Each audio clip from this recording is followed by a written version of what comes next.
If you're receiving RSUs, stock options, or performance shares in 2026, you need a plan before the first vesting hits. Most high earners make the same mistake. They wait until tax season to figure out what happened, but by then the income's already recognized. The withholding wasn't enough and their diversification opportunities passed, and now they're writing a 5-figure check to the IRS. In this episode, I'll show you how to plan your stock compensation before it hits your paycheck so you can control the taxes, the cash flow, and the long-term wealth outcome. The first part, project what's actually coming. So planning starts with visibility. Step one is pull out your grant documents and build a simple vesting calendar. You need to know how many shares are going to vest in 2026, when they vest, performance conditions apply, and whether options become exercisable. Let's run through an example. If you have 4,000 RSUs vesting quarterly and the stock is around $100 per share, that's roughly $400,000 of income this year.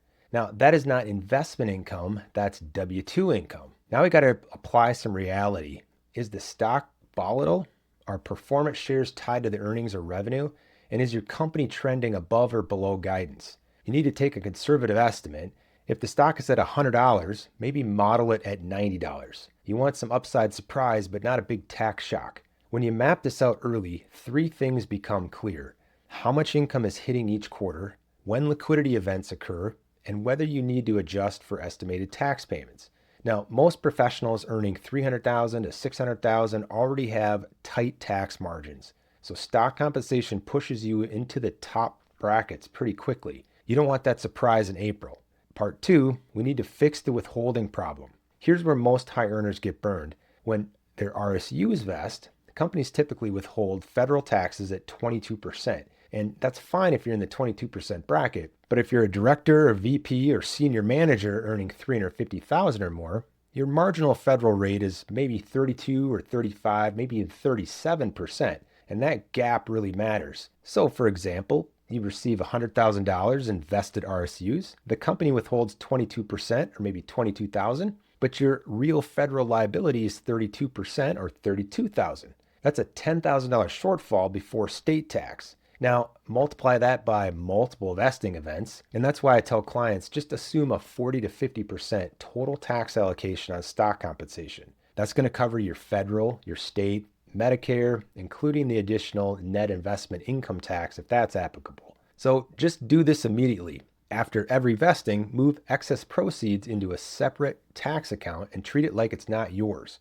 If needed, adjust quarterly estimated payments. The IRS requires payments if you expect to owe more than $1,000 at filing, and high earners with equity income almost always do. One more layer, if you exercise incentive stock options and you hold the shares, you may trigger alternative minimum tax. Now, AMT surprises are expensive because there's no withholding.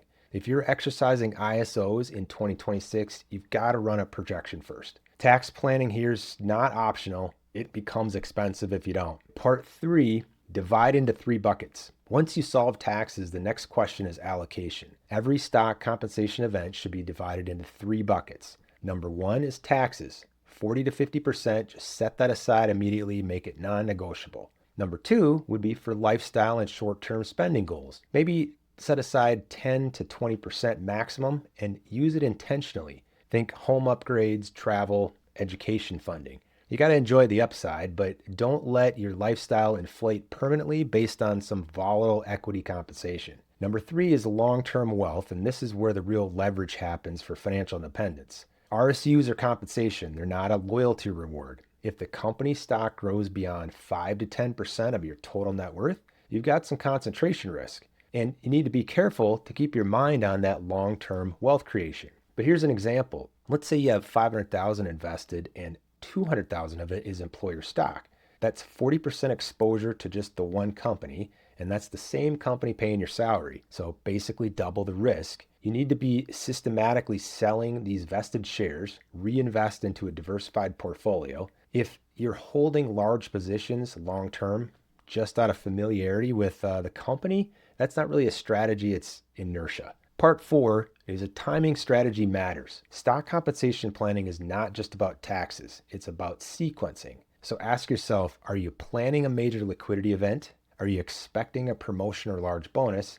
Or are you expecting a year with unusually high income? Some years are going to be better for ISO exercises, for strategic diversification, for contributing to a charitable fund, or maybe looking at Roth conversions. But other years are going to be less so. Just realize your equity income isn't linear, and so your planning can't be either. Now, to wrap this up, if you do nothing else after watching this, do these 3 things. Build your 2026 vesting calendar, calculate your real marginal tax rate, and then pre-decide how each of these vesting events is going to get allocated. Stock compensation can accelerate your financial independence, or it can create some tax chaos and a lot of concentration risk. The difference is just planning early. If you want help with a 2026 equity compensation strategy tailored to your situation, you can schedule a vision call at perspective6wealthadvisors.com. We specialize in working with high earners navigating complex stock comp plans. And if this was helpful, subscribe for more practical planning strategies, and I'll see you next time.